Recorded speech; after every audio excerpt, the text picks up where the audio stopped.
My name is Steve Port. I'm a Premier Events organizer. I also own a couple of retail stores, and I also own Legion Supplies, a manufacturer of gaming supplies, deck boxes, card sleeves, things like that. Legion is a company I started 15 years ago. It's gone through various iterations, but currently mostly what we do is Premier Events. I work as a contractor for Wizards of the Coast, running Grand Prix and other high-level events. I ran my first sanctioned tournament in 1994, and it's always been a version of that since then. Went through various versions of sole proprietorship, and now we're officially incorporated a couple of years back. I've been at it on and off for draft pod number 14. Please come to the side. I ran my first Grand Prix. I ran my first Pro Tour qualifier in April of 1997. I ran my first pre-release in fall of 1997. I ran my first Grand Prix in 2001. The first Grand Prix, or the sets, so the first PTQ set I ran would have been, would have been out at the time. What was before Tempest? That's how long. So long I can't remember. I know the very first pre-release I ran was Tempest, and then the format of my first Grand Prix was Invasion Block Constructed. It was 2 weeks after 9/11. We ran here in Minneapolis, and our attendance was abysmal because people had stopped flying. I was the organizer for all the side events at Pro Tours from 2006 until they stopped running side events at Pro Tours, which is this just recently. So for 4 or 5 years I did that. So that was 2 to 3 big events a year.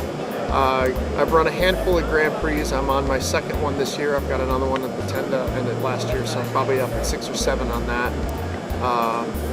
I've run events at major conventions, various places. I don't know, just tons of stuff. It's hard to list. There's a bunch of them. I've been at it a while. The Magic Cruise. It's never been the biggest thing. Certainly wasn't the most profitable thing. But that's the thing I think one of the things I'm most proud of is we started the cruise. I ran it for 3 years. Some other people took over because I didn't have time this year. But it's been, there is another one running this year, and they're already starting to plan next year as well. So I've got, that's probably my favorite event. It's just a ridiculous amount of fun. My primary area is kind of this upper Midwest, but really it's wherever I get sent. My most recent Grand Prix was Austin, Texas. I've got San Antonio at the end of the year again. They're sending me back down there for that. And then I've got, I've run Kansas City. I've run events in Baltimore. I've run events in Honolulu. I've run events in Berlin. So at this time I'm only doing Magic Dens, but I have done Yu-Gi-Oh! I've done Spoils. I've done WoW. I've done Versus. I've done Epic. I've done HeroClix, I've done Mage Knight, I've done, you name it. If there was an organized play for it, I'd run it at some point. I play poorly, but I play. Do you have any favorite cards or decks? Or? Not really, I draft only. So whatever's current, I draft. I don't take time for Constructed. I never have been a terribly big Constructed player. I love to draft though. It's I think one of the most fun things you can do. And I draft probably a few times a set. I don't get to draft as often as I would like because I'm stupid busy. But what's your desperate miracle top 10? That's current. I think I've only drafted once so far with Avacyn, so I don't know anything current. But probably my favorite block overall would be Invasion Block, which I thought was I had a great time drafting Invasion. Also, that was back. I drafted probably 10 times a week back then. I had the time and the energy for it. So a lot of drafting. I'm going out to San Diego Comic-Con and PAX and Gen Con doing retail sales for WotC. So we'll be out there selling specific branded merchandise for Magic and D&D. Me and my crew are running those booths for them at those shows. Different, yeah. It's a completely different kind of animal. And even I was just at PAX East.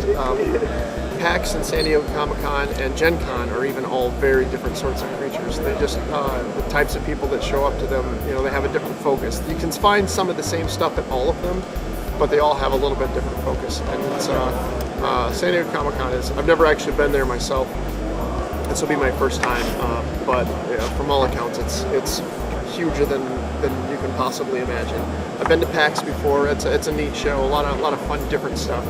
A lot of electronica, a lot of web-based stuff there. You see a lot of games that way, and then just general online content. As a retail owner, because I own a couple of stores, we saw a big push when Duels of the Planeswalkers came out.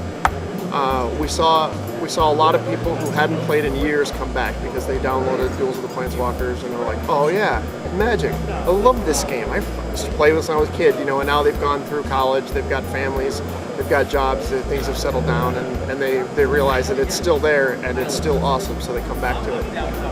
We get a lot of reacquisition that way, people coming back who hadn't been active in a while, and then it's a great tool to learn. I think it's the easiest way to learn how to play the game. It's super simple, stripped down, but gets you everything you need to know to learn how to play the game. And so I think as an acquisition tool, it's probably the best thing Wizards has. So we see a lot of growth because of Xbox. It doesn't hurt that they're knocking it out of the park left and right with sets too. Like every set is really well done and executed, and everybody's really enjoying it. So that obviously helps. But I really think overall, I think the Xbox is the way to go.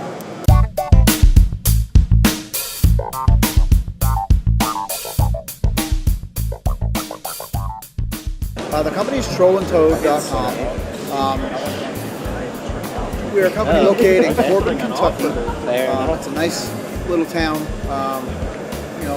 some population, but nice outreach to a lot of different areas like Lexington, Knoxville, and stuff like that, right in between. What we do is we sell online collectible card games and collectible games. This includes board games, D&D books, Magic cards, Yu-Gi-Oh cards, Pokemon, figures, some candy, and stuff like that. Various amount of different things. Right on our website online.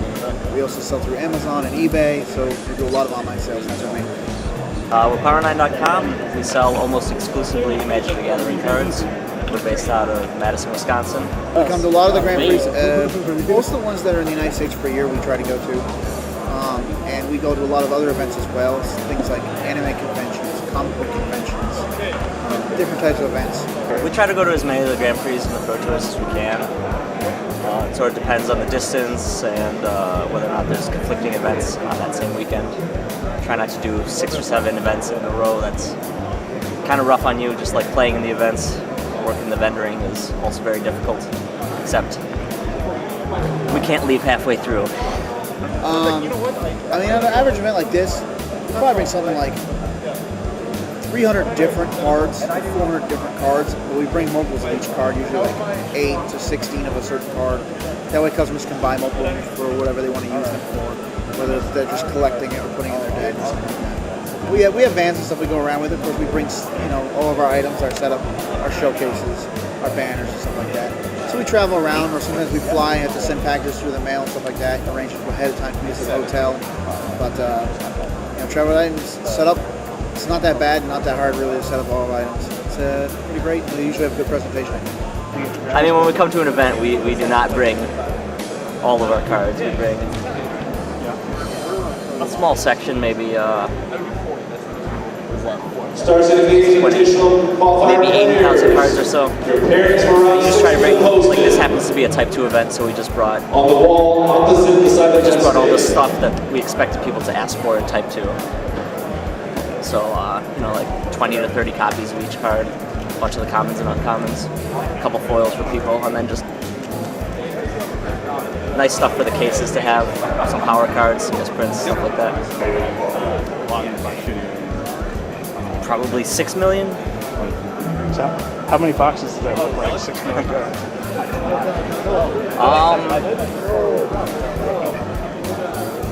I can estimate it in tonnage how many boxes. Let's see.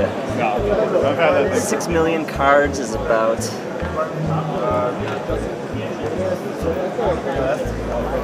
I know I'm gonna make a math mistake on this. Let's see, 1,000 cards is about 4 pounds. It's a pretty good rule of thumb.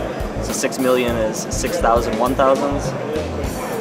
So that's 12 tons worth of cards.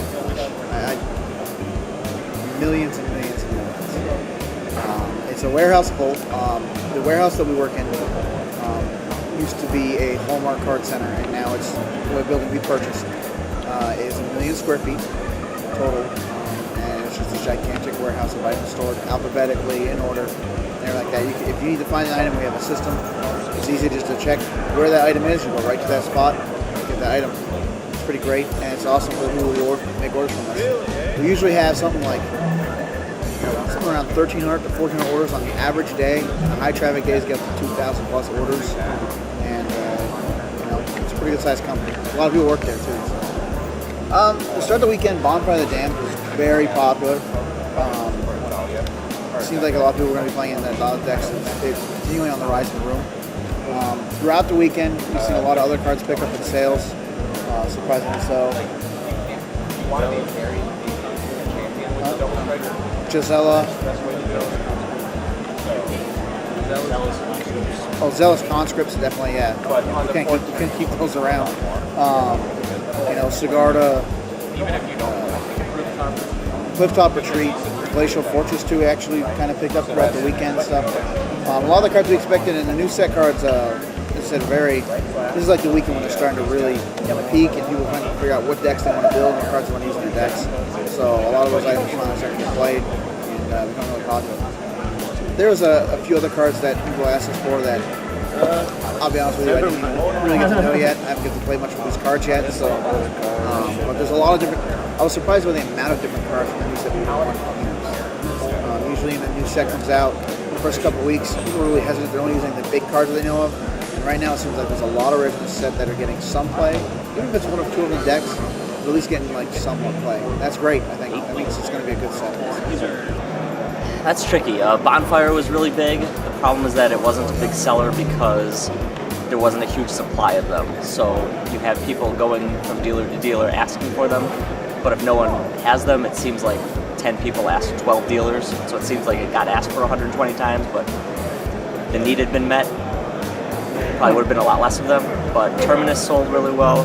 Those we had plenty of, and we sold a whole bunch of them. Cards. No, I mean, it was mostly Avacyn. The set's reasonably new. People make last-minute changes when they discover a card, even though it's been out for a while. So mostly just the newer stuff that was selling really, really well. Well, we have tons of that type of thing. The Power 9 boxes and stuff like that on our website. We have individual scans of all of them, so you can go check it out. And we got some really neat things. We have a set of the Power 9 that's PSA graded 9 on the website. So those are a really neat item we have. We're one of the larger collectors of misprints in the world. A lot of people don't even know that stuff like that exists. Lots of misprints are always really cool. Old Power stuff's cool. We also collect and are one of the larger buyers of Power out there. Almost at 100 Black Lotuses. Yeah, some of the misprints we have in the case are really nice. I don't know if you'll be able to take a picture of those later, hopefully. But just miscuts, misprints, cards with the shifted text. There's a really blurry card that actually gives you a splitting headache to read, just staring at it. Where do we get misprints from? We get them from all over the place. I scan eBay every now and then. A lot of the things that people sell on eBay where it'll be like a miscut card, but it's only miscut by a couple millimeters. Stuff's not too exciting, but usually the players just bring them to you, ask you for a good price on it. At a Magic event, it's pretty standard. People know what to expect and what you see. And every now and then you see some very rare and cool items, or almost any big Grand Prix event, some unique items. But when you start going to some of the other events, like the Comic-Con or something like that, people show up with items that you just haven't seen in 10 to 15 years. And some of those things have value and some of them don't, but it's just like memories flashing back when it passes. You always meet interesting people. I haven't made a lot of friends this way. I travel around the industry, and I'll just see them in different areas. I'll meet a guy, I'll see him in like Baltimore, and like 2 months later, I'll be at like a different type of event, like Comic-Con, and I'll find someone there, and it'll be like New Orleans, and I'll find them there. It's pretty fantastic. Pretty fun. The men who meet and stuff like that. And there's always tons of stories to tell. Well, those we had plenty of, and we sold a whole bunch of them.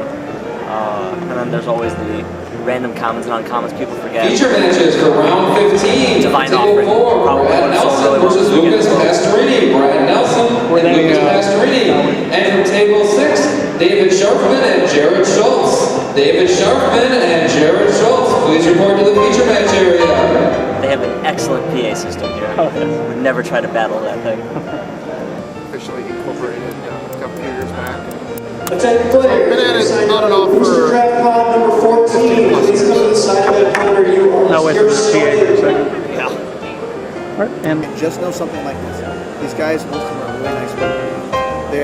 They're great Attention players, but they're going to if you help signed you up want to for be booster better. draft number 15, please come to the side of that stage. Your draft is starting now. been the bane of my existence so far Yeah. today.